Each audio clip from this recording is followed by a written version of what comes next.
Hey guys, I'm coming to you from the beautiful town of Doylestown, Pennsylvania. I used to live here 7 years ago. I lived here for 5 years, so I'm just back visiting friends. Last week's topic on the importance of sleep, especially when it comes to losing weight, is a perfect segue for this week's topic. But before I get started, I just wanted to respond to some of your comments and questions that you had about strategies for getting better sleep.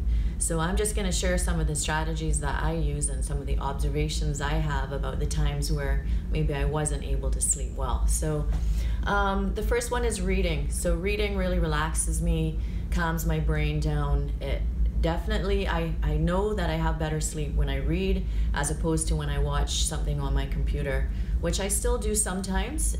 We all give in to our guilty pleasures, but definitely have a better sleep when I read. I get super tired and then I put my butt down and I'm like gone. I'm out like a light. So reading is very good for you as well, obviously important. So I always keep a stack of books next to my bed. The other thing you want to think about if you're having difficulty sleeping is you want to think about what you're eating in the day. And maybe it's not that you're eating too much. You might actually not be eating enough. If you're training hard, you do need to eat well and eat sufficient calories. So insufficient calories can cause insomnia. And you also want to look at your carbohydrate intake. So your brain uses carbohydrate as its primary source of fuel, and all of us are really looking at our cutting back on carbs. Maybe some of us are eating no carbs. If you're on one of those diets and you're finding that you're not sleeping properly, it could be just because of that. So you might want to consider having a little bit of toast or crackers or something easy in terms of carbohydrate an hour or so before you go to sleep. I know that helped me a lot. And I know it's always a balance because you're trying to lose weight and you're trying to cut the carbs, but if you're not sleeping, you're thwarting your efforts. So that's more important. It's more important to get your good night's rest so you can recover and be ready for the next workout.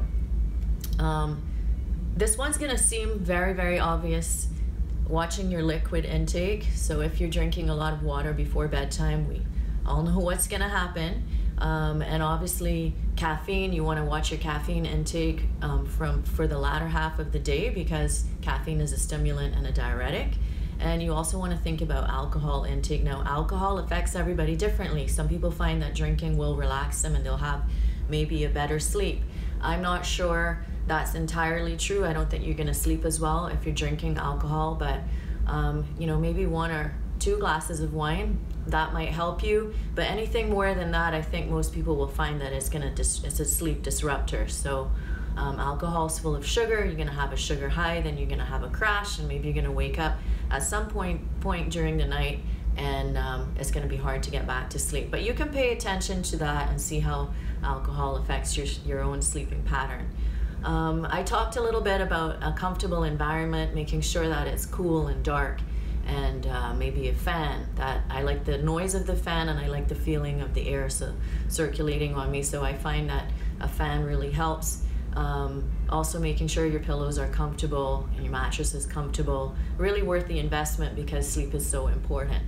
So I think that covers my strategies, and as I said, this is a perfect segue into today's topic, which is about the importance of rest and the consequences of overtraining. So overtraining is going to be what I would consider overtraining might be different from one person to the other. So I can't tell you how much exercise is too much, but we can look at some of the outcomes and the consequences of overtraining. And if you feel like you're suffering from more than one of these, it's possible that you're not doing, it's not that you're not doing enough exercise, it's that maybe you're doing too much. So, a lot of people, when they're not reaching their goals, they up the exercise, but that could actually be overtraining and it could be pushing you further away from your goals.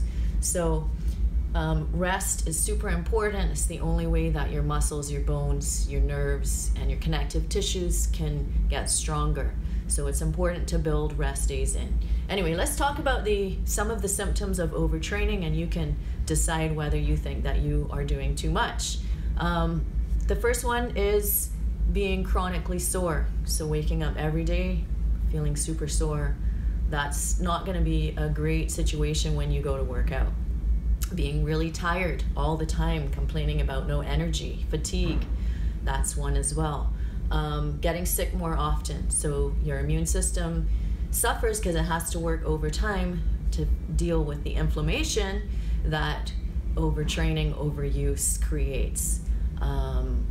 Not getting enough sleep, insomnia, that's a sign of overtraining as well. Being hungry all of the time, that is a sign of overtraining. Being irritable, moody, possibly depressed, and maybe feeling like you don't really feel like working out, but still going and working out anyway. Your body is telling you that you need to take some time off. And that does not mean doing nothing. It just means doing something different. So I'm guilty of wanting to work out every single day, but I have to slow myself down sometimes, and I just have to do something different. So working out intensely, doing the same kind of workout every day is not good. You're going to also increase your risk of injury, and that's a really big one, because if you get injured, it's a huge setback to your goals. You're not going to be able to work out. You're going to have to really be forced to rest then, and I can tell you'll be very irritable. So pay attention, see what your body feels like, listen to what it's saying to you, build in 1 or 2 rest days a week, do something different, go for a walk, do some yoga, just meditate, just do something different. You can keep moving, you can, make sure, like I'm at the hotel right now and I must have gone up, I'm on the 4th floor and I'm going up and down the stairs. I'm not able to do my regular workouts. The gym is small, it's fine. Anyway, I don't want to get into that, but I'm sort of on a different schedule here, and I've been really super busy, but I've been moving and I've been doing different things, and I'm still feeling like I'm getting my workouts in. Anyway, I'm really rambling here, but I just wanted to get the message out there that sometimes doing less is doing more. So make sure you build in those rest days so you can recover and your muscles can get stronger, so you can get closer to your goals. You don't want to be going to the gym and finding that you're stuck at a certain weight that you're lifting, or maybe you're finding that you're slowing down with your runs, or you're not able to run as long. That could be a sign of overtraining. Okay, so I think I'm done here. I hope you enjoyed that. I want to welcome you to my channel and thank you for watching this if you did. And want to tell you about my workouts. My workouts are short and intense. I post them a new workout every Monday. Everything's free, but if you can like and share, I would really appreciate that. If you can follow me on Instagram at shortcircuits_fitness or on Facebook at shortcircuits, that would be appreciated too. It's also good for you guys to go there, because then you can see what's coming up, and I post bonus workouts there as well. What else do I want to say? I think that's it. I hope you guys have a great rest of the week. I look forward to seeing you back here again. And until next time, take care of you, be healthy, be happy, and get sweaty.